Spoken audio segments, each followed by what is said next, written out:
Hello, and welcome to the Grand Cinema Hotel, a podcast hosted by three friends who love cinema. I'm Nathan, and I'm joined by my two co-hosts, Gus and Alvaro. Tonight, you'll be staying in Room 114, The Tragedy of Macbeth, the solo debut for acclaimed director, Joel Coen. So go ahead, get comfortable, and throw on that Do Not Disturb sign as we take a look into The Tragedy of Macbeth. By the pricking of my thumbs.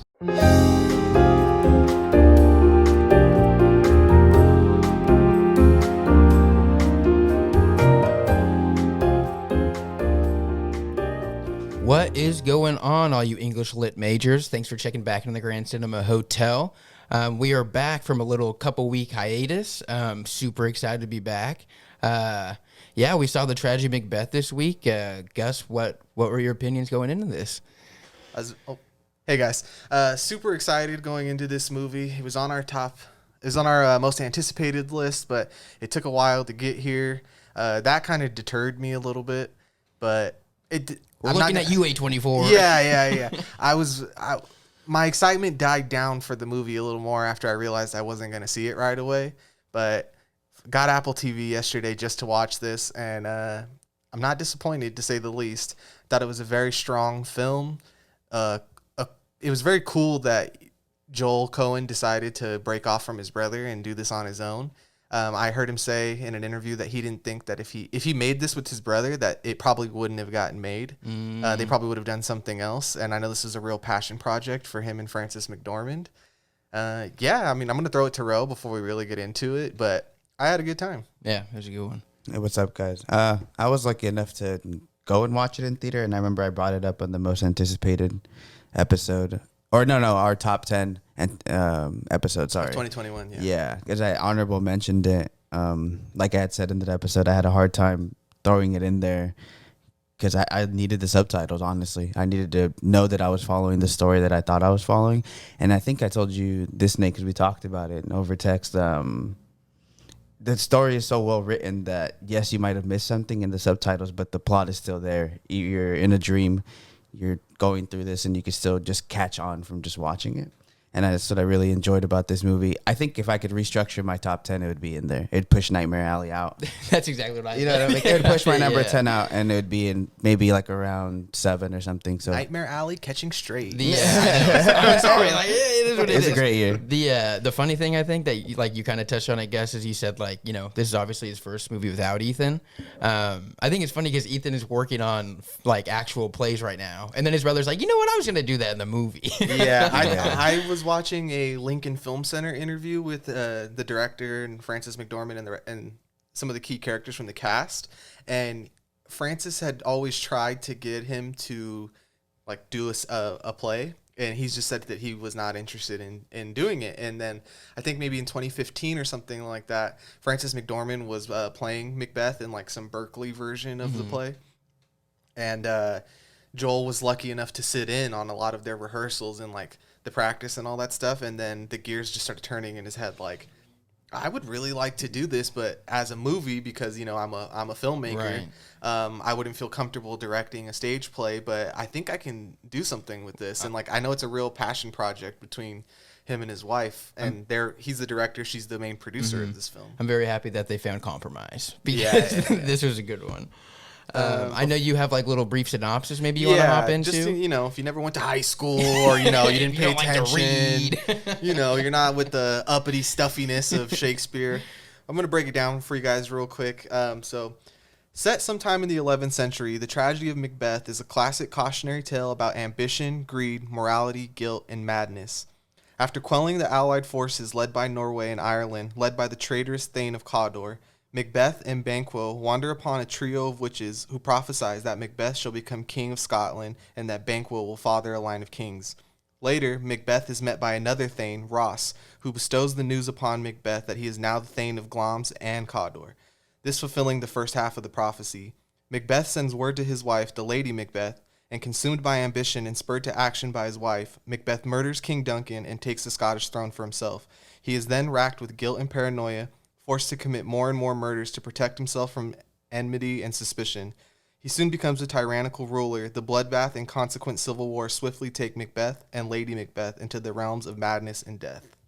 God damn. Yeah, so if you're not really a Shakespeare person, but you're someone who loves drama, I mean, Shakespeare is the king of this. He's probably the most famous English writer to ever exist. He's daddy drama. He's daddy drama to put it nicely. So this story is one that even if you haven't seen Macbeth, you probably are very aware of this story and the archetypes, because Shakespeare's got to be probably the most ripped off author to ever live. Yeah.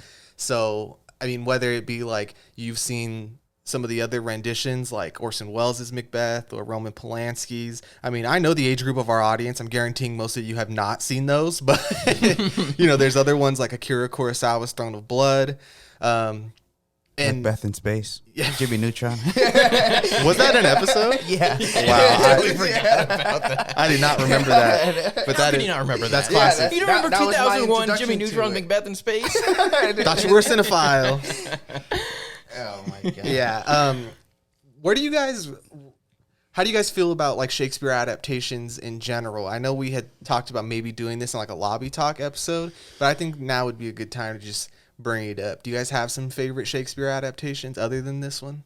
Yeah, I think the one that I probably would have talked about is the Netflix's The King, which isn't like a direct Shakespeare like adaptation, I guess, but it kind of follows like the king in that time and the way that the Shakespeare's play, like the storylines in Shakespeare's play. So it's almost set as like a historical movie, but like the subplots are Shakespearean. So I think that's cool. Like, and that's just like a testament to the fact that Shakespeare's everywhere. Like, you know what I mean? Like, I'd seen that movie and I didn't even know until after I saw it that it was based from a Shakespeare play. So What about you, Ro? You have some favorite Shakespeare adaptations? No, obviously the one that first comes to mind is The Lion King. That's like one of the best ones. But in terms of live action, Romeo and Juliet 1998 for sure. Yes, that film is an absolute banger. yeah. I was just gonna say, I think people have an issue with how it's like edited or shot, right? It's very dramatic, but that's what I think. It's like, this is what you want from a Shakespeare play. Let's just give it to me as dramatic as it can be. That's how it would be if it was done in a recent time. I think it does the best to make the material as relatable to anybody.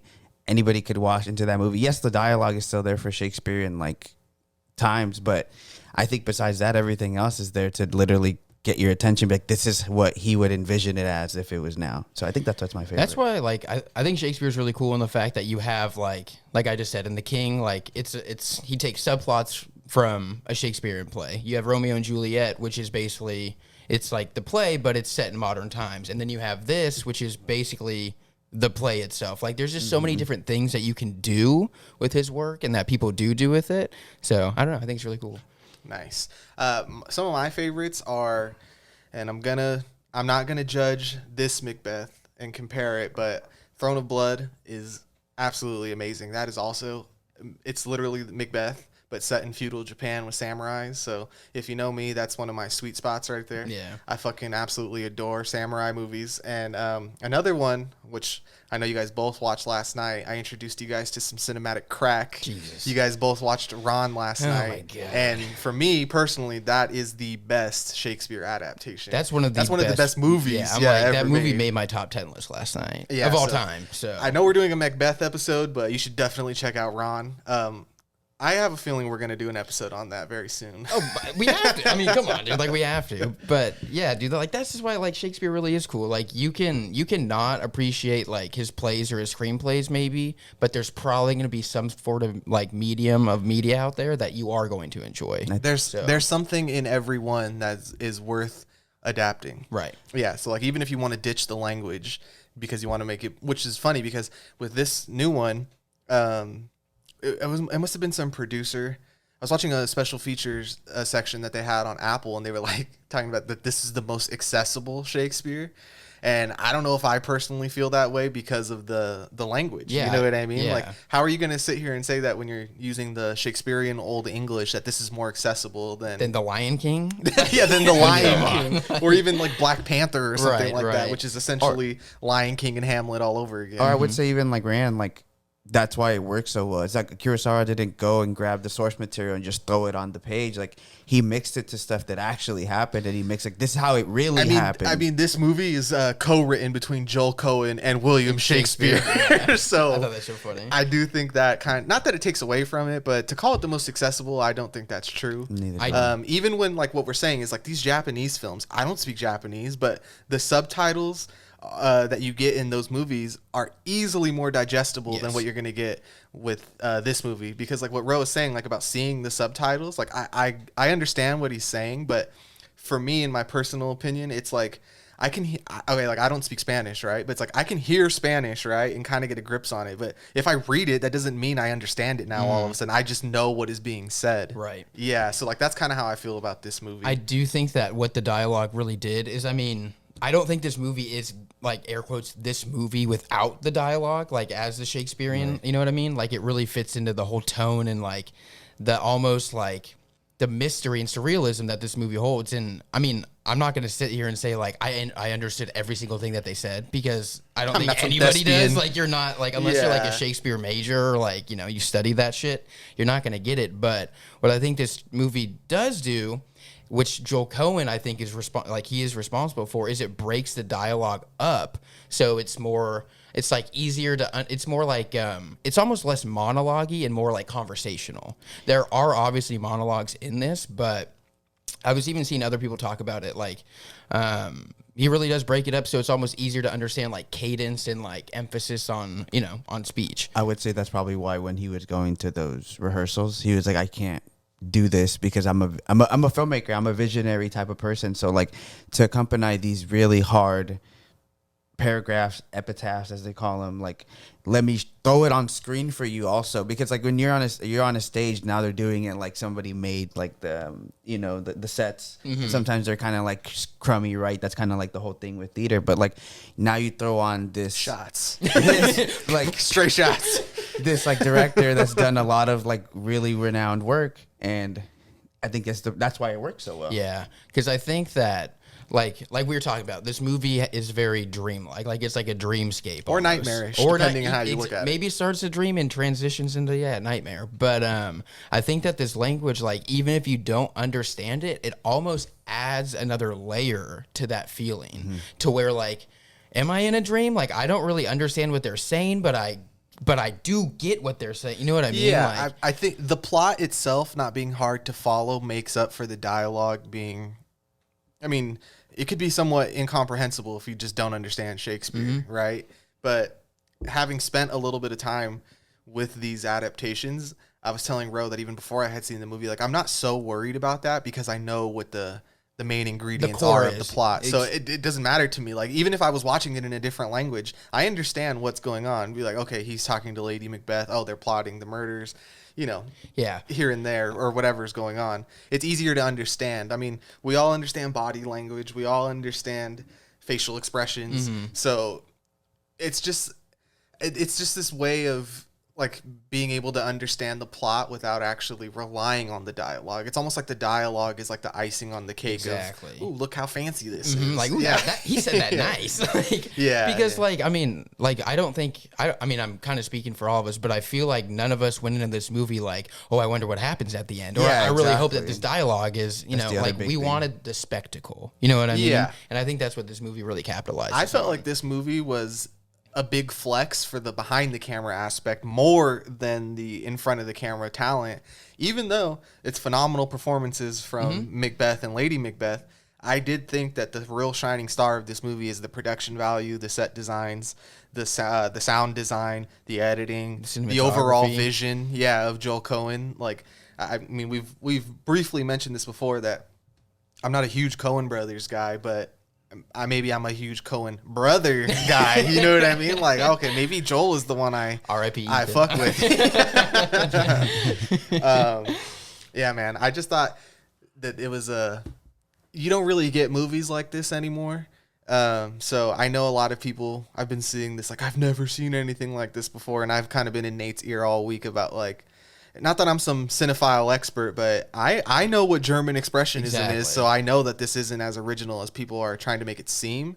I just think that we're in such poverty times, like I always say with movies now, that you see something like this and it blows your mind because you're either not exposed to the 30s and 40s movies, or you really have never seen anything like this, maybe except The Lighthouse. Exactly. Yeah. Because, I mean, like, how many people out there, like, average film goers are like, oh, the German Expressionist movement? Like, you know what I mean? Like, and the only reason I know so much about it is because it was either LACMA or MoMA or one of those that I went to in LA, and they had a whole exhibit on German Expressionism. And it was probably the thing I spent the most time doing when I was there at that museum.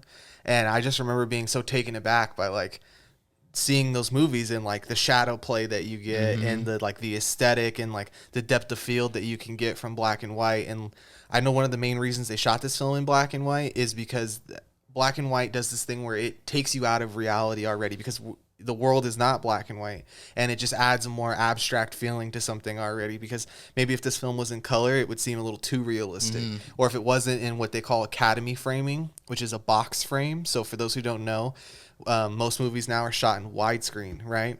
And I don't know that exact aspect ratio, but this one, so like whenever you see a box, it's 1:1.37 by 1, and it's a box. And what that box does is like when it frames you, you're basically like, it could be like Macbeth or Lady Macbeth, and it's like their head and their facial expressions are taking over the whole screen. So like maybe Ro can attest to this, or well, you too, Nate, because you guys both seen this in the theater. Just like how epic it looks to see Denzel's face, like when he's in a moment of paranoia or madness, covering the entire screen. And, or it's not like they're really comparable, but to The Lighthouse, right? So like when you see those shots in The Lighthouse, and you can really see like the madness overtaking like Willem Dafoe's face, it has to do with that Academy format. And I learned today that the reason it's called the like Academy frame is because in 1932, like the Academy, as in the Academy of Motion Pictures and Arts and Sciences, blah blah blah blah blah, they agreed that this should be the standard for filmmaking at the time, like this aspect ratio. Even though it had been used like earlier, like as early as like 1928 or 29, in 1932 is when it really took off. It's like, no, this is how we want to shoot films. I mean, up until the widescreen movement of like the 50s and stuff like that. But yeah, I just thought it was like, that was a good choice. I know it was a perfect choice. Like I think every choice that they did make for this, like the viewing pleasure of this movie, it just hit. Like that's a good way of putting it. Viewing pleasure. Like that's how I would describe this movie. Even if you're not so sold on the story, which, not to judge anyone, but like that'd be kind of crazy. It's good, man. It's good. It's solid. Traditional drama. But I just think it's interesting enough on that side of like the technical side that it's worth watching this movie. Exactly. That's like, and even it like plays back into the, the language, the language barrier or whatever. Like this is a visual masterpiece. Like, it does feel like a different language, doesn't it? That's what I'm saying. Like sometimes it really does. And it's just like, I'm just along for the ride. And then, cause I have seen this, I did see this in theaters with a friend, and then I ended up watching it on Apple Plus. And I think I enjoyed it more the second time around. Yeah, same. And it was just like some things I didn't really pick up on, like, just like how grand these sets are. Like they look so fucking big. Like when they're in the courtyard of the castle and you have like the towers and the fog in the background, like it's just like, how big is this place? Like where are we really? And it never really gives you those answers, which I really, really like. And something else that I kind of picked up on during my second viewing was the score. I honestly didn't notice it the first time, and listening to like watching it again, I really feel like they don't use a whole lot of like music or score in this movie, but the points in which they do, it really hits. And I think the first time watching it, it just blends in so well to the movie that it's just so good. Yeah. See, so since you guys saw this in the theater, I'm kind of surprised that you felt that way, because I watched it at home for the first time last night, and I watched like half of it this morning before we started. For me, it's like I felt almost as if I had never even heard the score throughout the entire, like there wasn't a score in the movie. And I know it's because I'm watching it on my TV, and I don't have a sound bar, so it's not like I have this great like sound equipment to listen to something like this. But I thought I went like imagining it. I'm like, man, in the theater, this probably sounds crazy.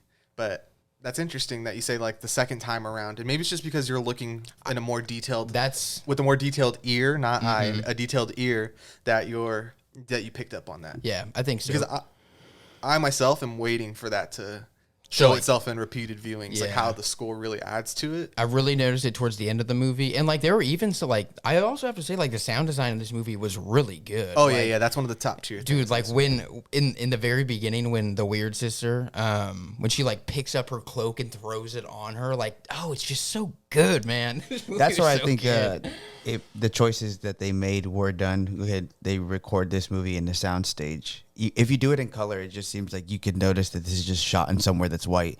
But the reason you throw it in black and white is now it becomes a theater. It becomes a show. And because it's in that soundstage, we get what you're talking about, those elite level of, like, you could hear when she puts on something, or when the blood is dropping on the floor, or...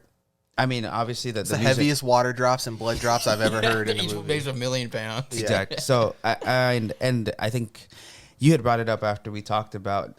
To me, the music stood out a lot was when I watched in the theater, was when the witch presents herself. That's when that, like, eeriness comes to, like, full force. You get the full shadows, and that's why I think this movie works really well. The use of the fog in this movie, incredible. Like, really like that. Not to bring it up again too much, but it almost opens exactly like Throne of Blood, like with that, like what did I see? It was like an article talking about the movie, and it was like what was borrowed from other Shakespeare adaptations, and like they were saying like some of the like still shots of Denzel like contemplating by himself, like those were borrowed from like Laurence Olivier's Hamlet, and then like some of the like the acting cues were taken from like Orson Welles' Macbeth, but then like the overall like forebodingness and like the weirdness and the mist and the fog and all of that, like that comes from Throne of Blood, because Throne of Blood starts off with like a 3-minute sequence of just the fog before you even like, you're just staring at the fog waiting for something to come through, and you start to see like these little figures, and you're like, oh, okay, is that Toshiro Mifune? And then it's like, no, it's not, it's just the fog. Like it really starts to play with your mind before you're really in the world. Like it's just a way to kind of like brain fuck you before like the movie really starts. Sucked in. That you are in this like dream/nightmare scenario. Mm-hmm. The beginning of this movie was just the win, like a big, like the word win on the and then there's a black screen and the weird sister talking. It was just like, all right, here we go. And then surprise Ralph Ineson. We'll get to the cast, but I do want to talk about the production stuff a little bit more, just because I felt like that's really the star of this movie. Even more than, it's crazy to say that Denzel Washington and Frances McDormand are in this movie and they kind of take a back seat to the actual production itself. Yeah. But if you guys have seen Macbeth, or if you haven't seen it yet and you're interested and you have Apple TV, I highly suggest checking out this special feature called it's like the making of Macbeth. I learned so much about this, and like this is one of the reasons I'm excited to do old movies in the future, is because there's so much more information out there, and I'm really glad that Apple included this, because this is the kind of stuff that that made me grow up really liking movies. Was like, I would love to watch the movie, but then I'm like, oh, the special features, right? Like I get to learn all about this. Or like I remember when I was younger, HBO had they would do like behind the scenes special feature, like 30-minute shows before a movie even came out. Like Shrek is one of those movies where I saw that as a kid. Like they're making this movie, like it's called Shrek. Like I really want to see that. Like, oh, Mike Myers is in it, and like I just miss that we don't get that as much anymore, especially since we live in such like a digital age. Even like, and not so many people collect DVDs. Right. Like, you really don't get to see the special features, and that's a big thing we're missing out on. Because even like HBO, like shout out HBO, they do that a lot. Like they especially with their shows. Like Game of Thrones. Succession does that. At the end of Game of Thrones, at the end of Succession and stuff, they sit down with the director or an actor or somebody and they like talk about that episode. And I think that stuff is really cool because it gives you, you have your opinion, then it gives you the insight on that. It's just on the creative mindset, like what they were actually thinking. Why did you do this? Like, why, and like, did you accomplish what you're looking out to do? So I learned a lot more about this movie like sooner than I would any of the other movies we talked about this past year. Right. And I want to shout out like basically everyone who worked on this movie. So directed and written by Joel Coen, obviously. Produced by Joel Coen and Frances McDormand. They are really like, you can't emphasize enough how they were a team on this movie and like making it come to life. Like this is their vision together, and I'm sure you rarely get that between producer and director, because You know, it's been known, like, back in the day, like, someone like Stanley Kubrick was like, no producer on my set. Like, don't even let him get out of his car. Like, he's not allowed to be on my set.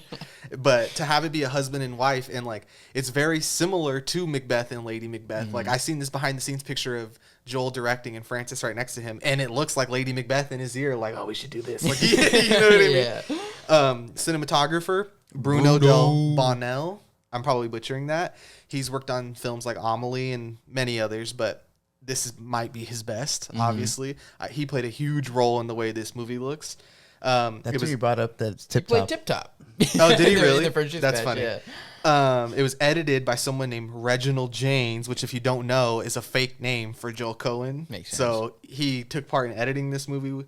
And another co-editor would be Lucian Johnston, who worked on this. Casting director Ellen Chenoweth.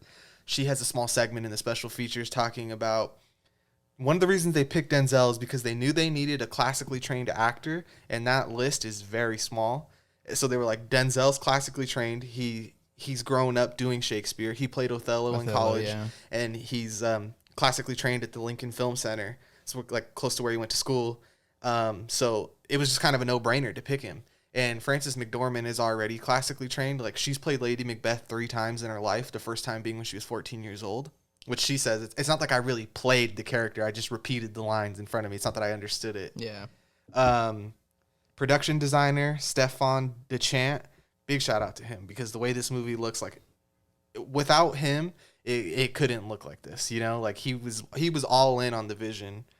Set designer, Nancy High. It's High. I don't really know how to pronounce that. And costume design by Mary Sofriz. So big shout out this entire team, because you could tell they were really working in tandem to bring Joel's vision to life. And I really think they succeeded on this. Like, this movie needs to win some awards for the set design, the costumes. I mean, that's what I could see this movie winning. It's not going to win Best Picture. It's not going to win Best Screenplay. I mean, I would be surprised if it was even nominated, honestly, for Screenplay. But, like, the cinematography, set design, costumes even, like, dude. I think giving it a screenplay award would be a disservice to some of the other films of this year, because especially when they're original. Like, come on, dude. Yeah, you're just taking the text and cutting out what you don't want, you know? It's not like you had to come up with this idea from scratch. Exactly. That's how I feel. But the movie as a whole, oh my God. And, like, even, like, the sets, like, going back to, like, how I was saying that the sets were just so fucking grand and big, and you couldn't tell where they stopped or where they ended. And then just the fact that they were, like, everything was empty. Yeah. Like, you notice that? Like, like, there was nothing. Like, bedrooms, like, there was a bed. It wasn't filled with detail. And it just, like, I don't want to say, like, it caught me off guard, but it just gets you back into that feeling, like, where are we? Like, the the dreamlike aspect of it. Like, you know, when you have a dream and there's just a few details, like maybe like, oh, I was lying on this bed and then I was in this room. Well, what did the room look like? I don't remember. There was a bed in it, though. Yeah, like, but there was a bed in it. Stuff like that is just, it just works so well for what they tried to do with this Some of film. the stuff I learned about the set was that there was no color on set. Everything was already painted black or white. There was only 1 or 2 instances. It was dresses that Frances McDormand's character was wearing that had color, but other than that, everything was already black and white. Really cool. Because they wanted the actors to, you need to feel this, like that this is otherworldly, right? And like you said, it's all shot on sound stages, but there's a ton of VFX in this movie, which is not something I really expected. Maybe I'm naive for thinking that was all going to be set design and paintings and stuff like that, but there's a ton of VFX in this movie.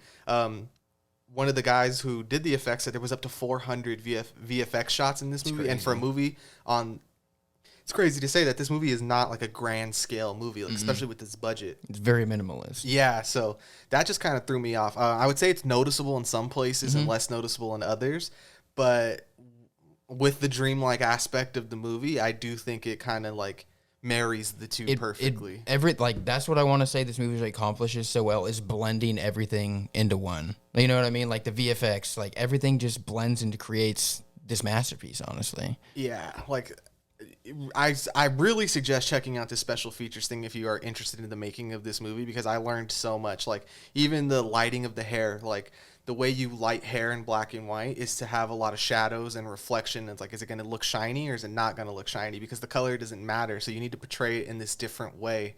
and that like with some of the stages, like an idea that they had, well, like the DP Bruno had, was that why don't we just paint the shadows into the sets already, and then it's less work for us to do later. That's awesome. Yeah, because like we're talking about like working together as a team. The DP, the director, and the effects guys were basically all working in tandem at the exact same time. Like there were certain scenes that they couldn't even finish because they had to get it to VFX first so they could see what it was really going to look like and then go back and finish the scene. Pretty crazy. And that is not something that normally happens. VFX is a post-production process. But like they were filming the scenes and then like instantly getting them to the VFX guys so they could really see what was going to go on because there was only so much they could shoot in camera, you know? Mm-hmm. Yeah, I just thought that was really cool. Like I'm really obsessed with the production side of this movie. Yeah, that is really cool. Yeah. I want to check that out, but there was a couple of other things I had to say about the production before we moved on. What was it? Oh, it was just that the effects company is called Eastside Effects, that they've worked with Joel Coen on like 3 or 4 movies now. So just adding to that dynamic of like being comfortable with somebody and like trusting the effects guys, like that they were going to get this right, and that they're kind of on a timeline. Like, look, man, we need you to get this right so we can finish making this movie. Yeah. You did a good job. Yeah, I mean, I think it's time we get to the actors because I think so too. they're the next biggest part of this movie. Denzel. What is there to say about this man, right? What can he not do? Like, yeah. dude.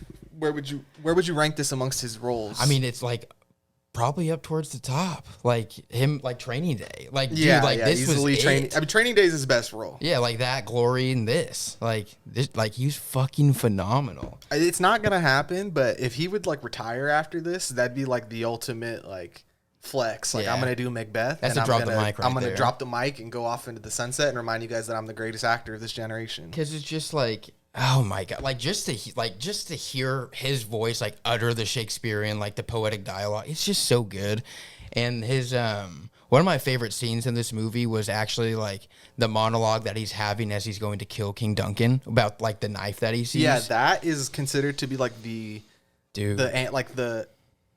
if you boil down what Macbeth is about, it's that speech. It's that. Yeah, like that speech is the most important part. It's basically of like Macbeth. it's him having a conversation with his conscience. Basically, like, should I do this? What do I see? Am I being led by something that's not here? Like, and then just like, because I mean, like in the play, it's like a floating bloody dagger, like a knife that he sees. And then as we see in this scene, like he whips out his own knife and he reaches for the knife and it's the handle to the door. Like, it's just so good, Yeah, dude. That yeah, scene definitely. is so good. So yeah, I do think this is probably like either going to be like his second or third best role. I can't really think of too many right now, but like I would say like American Gangster's up there, Mm-hmm. right? Like Man on Fire is up there. It's a supporting role, but like Glory, that's an amazing performance. But yeah, I do think Training Day is still the top dog. Probably. That feels like a role that he was meant to, like, he was born to play, like Alonzo in Training Day. Like, I'll never forget seeing Training Day for the first time, and that just like cementing to me, like, who is this guy? You know, because I'm just a little kid when it came out. King Kong ain't got shit on him. Yeah, like I'd argue that that Training Day is more quotable than Shakespeare. Would you now? Yeah, This is one of the few roles that he's done too where he doesn't just play Denzel. And I think that's where it stands out too, because a lot of times I've come accustomed to what if Denzel's in a movie, what type of character he's gonna play.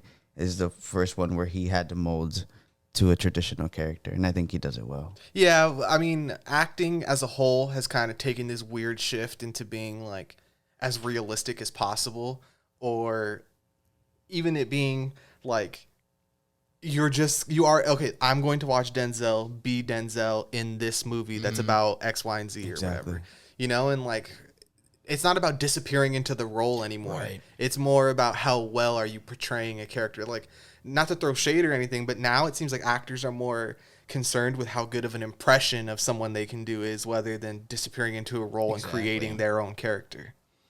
I mean, just think about how many biopics we get today. No, right? for real. And I mean, like, it's even like, I wonder, it's like, do the writers, like, when they're writing the movie, are they thinking, like, are they writing this character and they're going to go look for somebody that's going to play this character very well? Or are they writing this role for, like, Leonardo DiCaprio? Like, I'm going to write this because I have in mind that I want him to come play and, like, be this character. Like, do you know what I'm saying? Yeah. And a good example of that where it's like, they write it for the character. They write the character for a certain actor, but then the actor is able to disappear into the role. I think one of the last people who did that amazingly, and it was their send-off, was Phantom Thread. Yeah. Was Daniel Day-Lewis disappearing into that role. That's a really good And point. him coming across as, I mean, I haven't seen all of his movies, but if you compare that to like Bill the Butcher or Daniel Plainview, Reynolds Woodcock is like the antithesis of those guys. You know what I mean? And I felt like that was the last time I really saw an actor disappear into a role so well that like you kind of forget it's Daniel Day-Lewis and not this 1950s couture fashion The designer. hat dress housemaker, yeah. Yeah. Oh man. I thought we got to give a shout out to Frances McDormand. Yeah. She really is the Lady Macbeth of this entire production itself, not even just the movie. Like this couldn't have happened without her. Super thankful for her. I have not seen Nomadland. I did see 3 Billboards out of Ebbing, Missouri. That movie's phenomenal.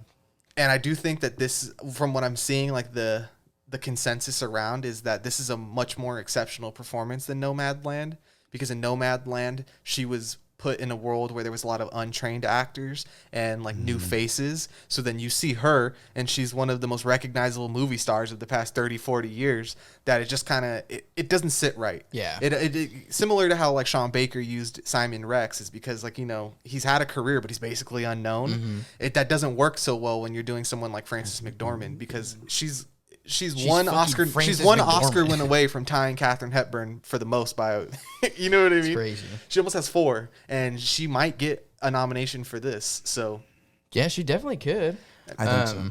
I like what I really did notice about her character compared to like I guess the traditional like story of Macbeth is it seems like in the story of Macbeth she's very like over the top and eccentric and like loud, and in this one it's almost like she's toned down a bit, which I feel like was the right choice for this movie. And like I mean we even kind of talked about it. Like, it's like everything was a little more toned down in this. Like, all the characters were older and, like, you know what I mean? yeah, So- Joel Coen called it a post-menopausal Macbeth. Right, because we had talked about it, like, before we started this, but, like, you know, earlier that in the original story of Macbeth, there's a big point of contention with, you know, having kids between Macbeth and Lady Macbeth. And that's almost used as, like, a form of, like, manipulation kind of, but... Yeah, there's a line in this one about having a fruitless crown. Right. And, like, a scepter that bears no...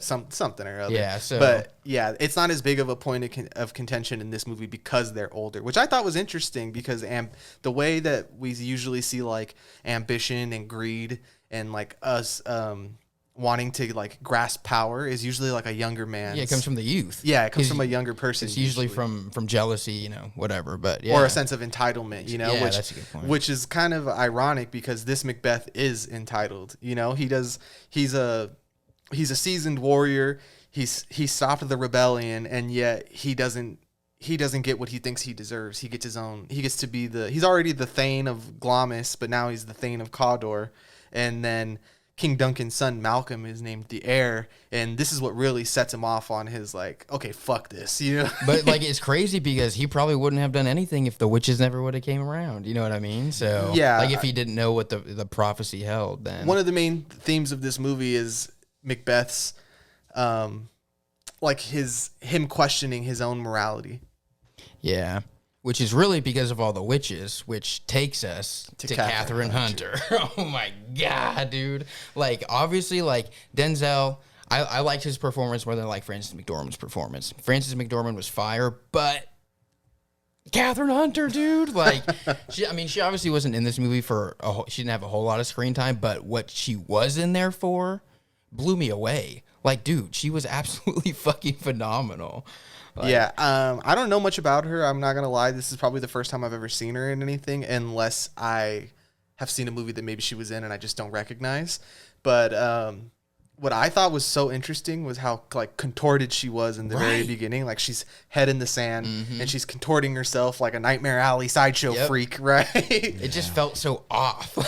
yeah, and like otherworldly, you know what I mean? Which is like something that the witches have always been meant to represent, is like this otherworldly presence, or like even witches have always kind of been like an analogy for like nature, right? And then like the inherent evil that can come from like the earth itself, because we don't know, she's not a person, she's like of the earth, right? Like a spirit or a witch or what have you, that like it's like Shakespeare built this world where it's like, no, this world is evil and full of evil people, and it's literally causing Scotland to like crack and break in half. Yeah.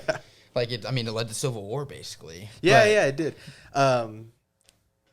Sorry, I got a little lost on that, but like Macbeth messing with the order of nature and like how things are supposed to be is what spurs on this conflict that we don't really get to see too much in this adaptation of Macbeth. If you really want to see like the war stuff, I would definitely suggest checking out Throne of Blood. I don't think that's a negative. I just think that is like it's kind of something you're going to have to live with if you choose to make a Macbeth that's like 65 years old. Yeah, exactly. Like it's minimalism Macbeth. Like that's really what his fighting days are probably, he's not in his prime anymore, so it's not like it's really something you're going to like emphasize. And like I do think that this movie probably steers away from all the war type scenes, is because it really is like it respects the fact that this is a play so much. Like we have spotlights, we have solo monologues, you can literally hear the lights flipping on and off in this movie. Like, speaking of lighting, the DP said that they didn't use movie lighting for this. They used theater lighting, like it is a stage. They specifically used the kind of lighting that you would use for a rock and roll concert. Sick. And like that's why it looks the way it does, because like I'm sure you guys have been to concerts, but when they put that spotlight on a performer and then you can't see anything else, just adding to that awesome dreamlike aspect. Yeah. Because like, it probably, that's why you're not going to get the big war scenes, is because how the fuck do you show a big war scene on stage? Like it probably would have felt like it wouldn't have fit in this movie. The message doesn't. And like even at the very end, like when Mcduff and Macbeth are fighting on like the the battalions or the whatever the hell it's called, like a bridge, top of the castle. Like you don't see anybody else. Like there's supposedly like this, this war and this siege on the castle, but it's just them two. Like it's a very personal Macbeth. I would be on a stage. Yeah. You can't put war on a stage. That's why. I'd say these three, like Denzel, Francis McDormand, Catherine Hunter, really show off how good of actors they are. Obviously, we know Shakespeare, it's almost 2 centuries after, is by some the best writer of English. And I think when you get casted at being one of these roles, you have to show off if you could live up to that type of character. And I think that's why these three are my favorite, because I think they live up to what you would expect from someone who's doing a Shakespeare character. And I like it because I know we've been talking about, like, is acting dead? Like, not in this movie. You know what I mean? No. Like, at least we got a taste of it. They're old, but, it's I think that's, like you guys were saying, classically trained. There's not many, and that there's a reason there's not many, because, now anybody that's coming out as an actor, what is the reason to try to get classically trained? Right. It's definitely dying down. The interest, the interest is definitely dying down. And I would see the argument of it not really, what is the use of it, right? If you're doing something like, I don't know, like if you're in Robert Eggers movies, what is the point of you being classically trained? But like something like The Witch, you would think that they're all classically trained. If you want to like floss like how well you could take in something that is regarded as classical as the greatest, then you are classically trained. And we only get these. I don't know about Catherine Hunter. I don't know if she's classically trained, but based off of what I saw, I would assume so. She was crazy. Yeah, definitely. I do think like if I could put on my director cap and pick somebody, I think I would look in the theater first before I started looking for just any popular actor or any unknown, because I do think, unfortunately, acting is what takes a back seat nowadays in movies.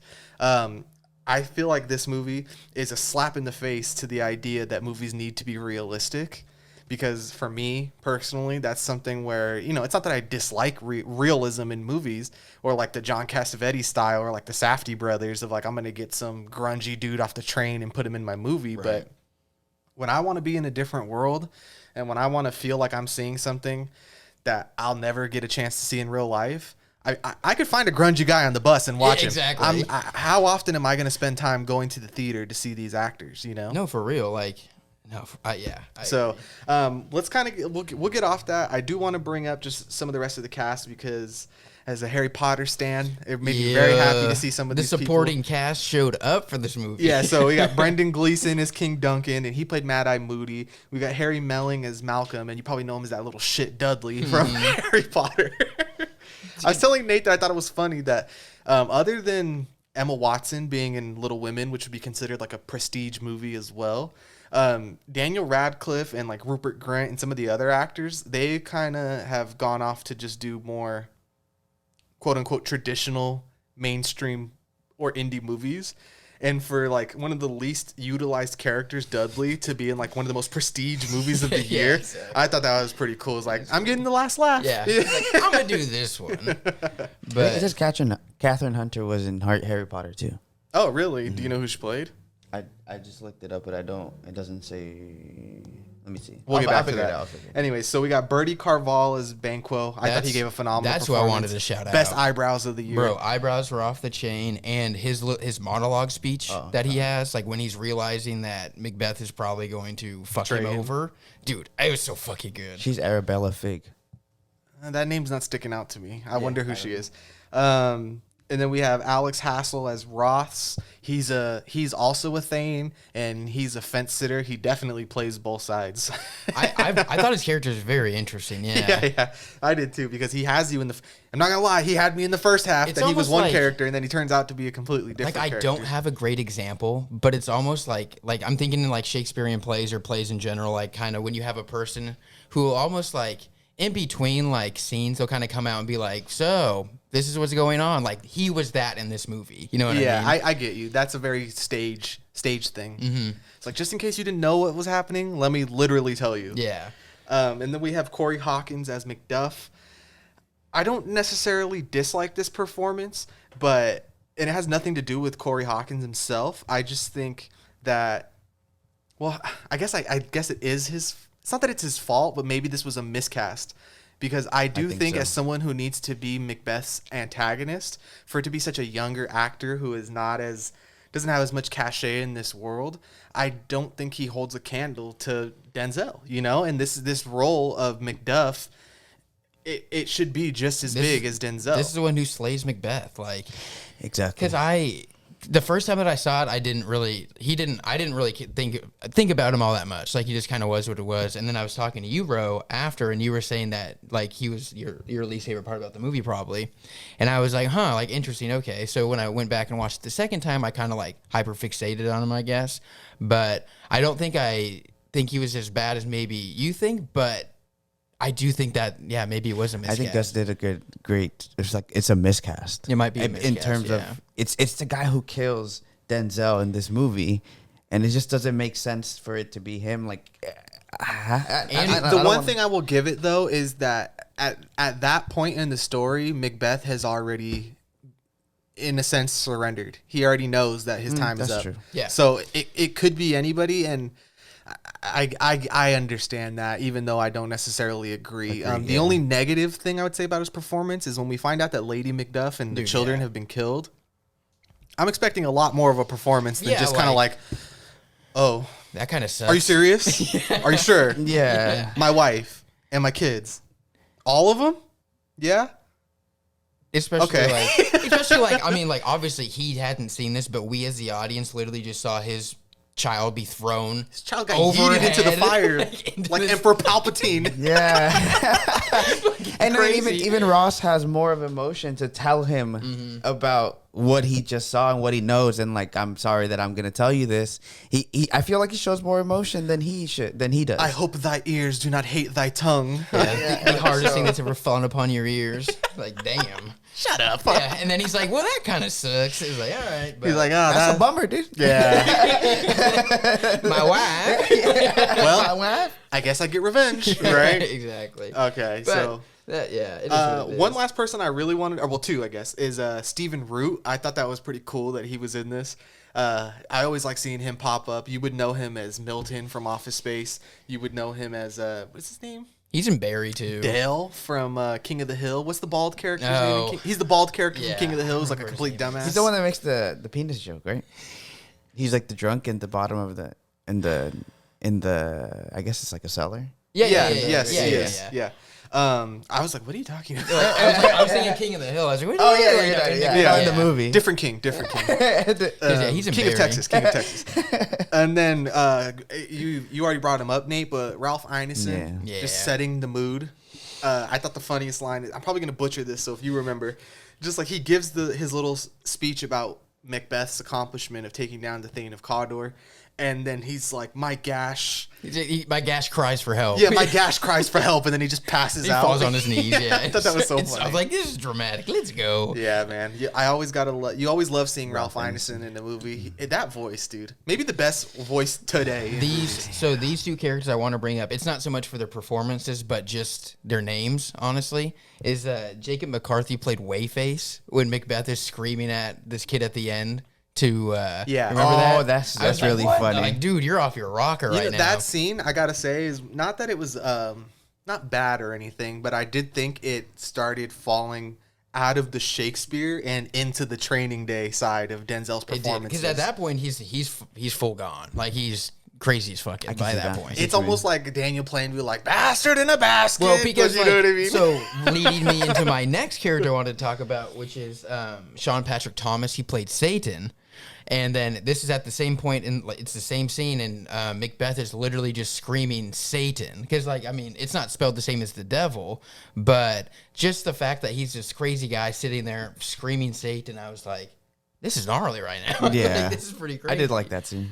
You know what's funny is Sean Patrick Thomas. I kept thinking, I'm like, where do I know him from? I know I've seen him. He's in the barbershop movies. He Is plays that like what it is? he plays the one who's like, I'm getting out of here. I'm going to college, and I'm funny, gonna. 'cause I recognize him too, but I could not put it to where I'd seen him. The barbershop movies. Classics. No, I'm just kidding. Or maybe Save the Last Dance. I don't know how old some of you are. Maybe you don't remember that movie. That's a movie from 2001 that he was in. But it was nice to see a familiar face. He popped up on my screen. I was like, hey, I know him. That's how I described Corey Hawkins to one of our friends about, like, I was like, Dr. Dre's it. I'd be like, which I don't think makes any sense. One last point about him being cast as Mcduff is that I've learned that he played Tybalt in an adaptation of Romeo and Juliet, and that he's also classically trained. So it's not that it is a bad performance. I just think when you have Denzel Washington as your main character and protagonist, antagonist, like, come on, you need someone of that same stature, you know? It would be like casting an unknown to play Lady Macbeth. Right. Yeah. So we'll wrap it up soon, but I do think we should talk about like the main themes of this story in general. And let me pull up my notes here. I would say that some of the themes I have written down are ambition, morality, betrayal, greed, guilt, paranoia, and madness. Mm-hmm. And these things really permeate through like the entire film. All common themes also of Shakespeare. Because my the biggest themes that I take away from this story is the idea of guilt and what was I gonna say? But I mean, guilt is the main one, obviously. So I'm gonna spare your guys' ears. Please forgive me for this, but I do have quotes for each theme and this is not something I would normally do, but it's just the text is literally telling you the themes of this movie. So on ambition and morality, I have this quote about when Macbeth is crowned the Thane of Cawdor now. He's happy, but he doesn't get what he thinks he deserves. And the quote I have is the Prince of Cumberland, that is a step on which I must fall down or else overleap. For in my way it lies. Stars, hide your fires. Let not light see my black and deep desires. The eye wink at the hand, yet let that be which the eye fears when it is done to see. And it's just Macbeth, he excuses himself from the party and he takes off because he realizes okay, I am a power-hungry individual, and I'm not getting what I think I need, and this is going to have to change because I deserve to be more respected than this. When he walks back to that castle, that shot. Yeah, Oh that's my God. mostly That's one green of the screen, best shots. or not green screen, but effects. Because I saw how they put it together. It's literally just him walking towards a white sheet, and then they did the rest. It looks so fucking good. That's though. why I think it made sense to me when you're talking about how much effects they put into it, because effects suits, like, it touches everything up. It makes it seem endless, like you said. Like it was very cut before as they were recording, I'm sure. But you throw in the video effects, you extend black, or that scene, which I think looks amazing, but it was obviously video effects. Yeah, because you get like the little star, the dots like stars, but they're glimmering at you, and I think that's one of my favorite shots Dude, it in looks the so movie good. for sure. So I also have a quote about betrayal, and I thought this is one of my favorite scenes in the movie is when Macbeth and Lady Macbeth are discussing that the King Duncan is going to come stay with them, and they're talking about whether they should do this or not do this. And Lady Macbeth tells him, "Bear welcome in your eye, your hand, your tongue. Look like the innocent flower, but be the serpent under it." And it's like she's really in his ear, pushing this action forward. Like, no, like Macbeth throughout the movie is like questioning, like, this is wrong. And like he even says like something along the lines of like, I've just curried favor with the king and I've become a respected individual, and like, am I gonna throw that all away now for more power? Like, you just got a promotion, now you're gonna kill your boss. Like, you know what I mean? And then like on the greed, the theme of greed, I have no spur to prick the sides of my intent, but only vaulting ambition, which overleaps itself and falls on the other, is when Macbeth realizes that his greed and ambition are his only motivators in pushing forward. Because like at the end of the I don't want to say like halfway, but throughout the story, like there gets to a point where he's just doing this because he has to do this at this point. He's like, in too deep. He's now just at this committing point. murder because he has to, and he's alienating everybody that cared about him because he has to stay in power. So, And then I have for guilt, it's like, I am blood, stepped in so far that I should wade no more. Returning we are, as tedious as go over. And like the whole idea of guilt in this movie is just, it's ridiculous. Like, it brings them both to their death, but the scene with Lady Macbeth towards the end where she sleepwalks and like recounts what has happened, and it's just, it's so good. All right, sorry. We're almost done with these fucking quotations. I got one more for you guys. It's on, I guess it's two more, but it's about the paranoia that takes over Macbeth and Lady Macbeth. And it's right after he kills King Duncan, and he says, "Methought I heard a voice cry, sleep no more. Macbeth does murder sleep, the innocent sleep." That's And one of my favorite lines in that movie. Yeah, yeah. It's so good. And then like the last quote I have about like his madness and how it's taken over his mind is when he tells Lady Macbeth, "Oh, full of scorpions is my mind, dear wife." Like that, he's literally being stung by like these scorpions' needles of what he's done. Like it's eating him alive from the inside. It's just breaking him down. The movie overall kind of reminds me of the last sequence of The Green Knight. Like almost as if The Green Knight would be like a Macbeth type story of like an undeserving king. Yeah, that's a good point. I didn't think about that. That's actually really cool. When I was thinking about that, it made me think of Like, what if I did say fuck Green it and Knight. went for the power? Yeah. Like, what if I just said fuck it? exactly. Damn, Oh dude. man, do you guys have some final thoughts about Macbeth? I think it is time we kind of Yeah, wrap I this mean, up. I have a couple of things I want to. I mean, this movie was. It was so much fun. It really felt like, my first impression, I think what I told you guys is like, this really felt like an old movie. Like, this feels like a movie that gets made like 30, 40 years ago. You know what I mean? Shit, at this point, almost 90 years Yeah, ago. exactly. Like back in the 30s or 40s, honestly. That's going to be 100 years in 10 years. Fucking crazy. Getting old. But I just thought it was so cool. Like we talked about, like you air quote, like you don't get movies like this anymore. So it was a lot of fun. Yeah, I'm like speechless right now. I had some other stuff I want to say, but whatever. Yeah, we could always talk about it later. I got it. I just wanted to say that the line when he first kills the King Duncan and he has the blood on his hands and he's just like washing his hands in the bowl of water and he's like, well, all of Neptune's blue water like not like remove these stains? Like, oh, it's just so good. Yeah. That line is in Throne of Blood, like almost line Like for verbatim? line too. Yeah, That's cool. Because that is one of the big things. It's like this idea of like washing the blood off your hand, and like it doesn't matter if your hands are clean; they're forever stained by this act. So I think my final thoughts will just be, if go see this movie. If you're not a big fan of Shakespeare or you think the dialogue might throw you off, I think go into it with an open mind. Like, I really hope that doesn't deter a lot of people from seeing it, because this really is such a visual and overall accomplishment for a film. So really like this movie. I would say if you're an adult, maybe get a little trippy before watching. This Yeah, movie. exactly. That's true. Yeah, you might want to be a little sauced when you watch Yeah, this. It's a good one. Some of my final thoughts, I guess, would just be that, just banking off of what you said, Nate, just glad that the movie gets made. It makes more sense that it's a passion project. They don't have to worry about who wants to run it or who wants. I mean, A24 got a hold of it. Didn't do very well distributing it, obviously, but we're here. We're talking about it. We watched it. Did you bring this up during the podcast? I was like, a lot of people said they've never seen something like this, but then you go and look at German Expressionism. Was that during the podcast? I did mention that earlier, a little earlier in the pod. I thought that was before for some reason, but it's something I've been saying all week. Yeah. Yeah. But I think that's what this film does well too. It gives its ode to German Expressionism, An old movie making. Old movie Kind of looks like making. an Ingmar Bergman movie. like Yeah. yeah, exactly. Like a heavy Seventh Seal vibes. And like you said, shout out or like not or like giving its love for the Academy's format. Like this is how they would have wanted it to get made. We got one of the best two actors that are trained to do this. We shot this in a very unique way because that's what Shakespeare deserves. I know there's a lot of renditions. We talked about it before, but this one seems the most, well, how would I say this? Like that respects the source material the most in terms of the show is the scripture and you're going to enjoy it at our best ability that we could bring it to you. All right. My final thoughts. Solid movie. Great acting. Amazing set design. Go watch Throne of Blood. It's better. But solid movie nonetheless. Just happy it exists. Yeah. Because like we say it all the time, movies don't get made like this very often. I would say to other movie makers out there, do not attempt to try and copy this or do your own version of this.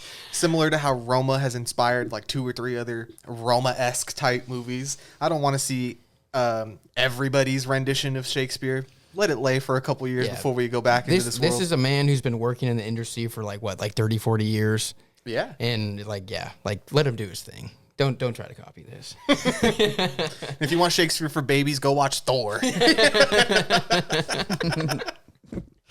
All right, guys. I'm going to give it a 4 out of 5. I'm giving it 4.5 out of 5. 4.5. All right. So generally, thumbs up on this movie. This is a good one. What do you think? Do you guys want to continue doing the code words in 2022, or should we just kind of let that lie? I think None of you nerds respond anyways. Yeah. I think maybe we'll try it later in the year. Yeah, don't worry. Yeah, we'll give it a about break for right now. So check out Tragedy of Macbeth. If you can see it in theaters and you feel safe enough to do that, I highly suggest that. If not, watch it on Apple TV and watch it multiple times because it's definitely worth it. Even if we don't have a code word, you guys should hit us up and tell us what you thought about the movie, though. Yes, If there's anything we didn't talk about that you guys really like bring that up too, and we'll mention it next week. So, all right. So thanks for checking in. We're checking out. Like and subscribe on YouTube if you're watching this there. Leave us a review on Apple or Spotify if you're there, and stick around for the rest of 2022 because it's going to be a banger year. We're going to talk about lots of great movies. So, yeah, that's all I got to say for today, man. Yeah. I had a good time doing this episode. I thought it was a nice one to come back. Yeah, dude, coming back off a couple weeks and doing Macbeth, I'm like, it's good to be back. This is all right, good. guys. Have a good one. Bye-bye. Peace out, y'all. Bye.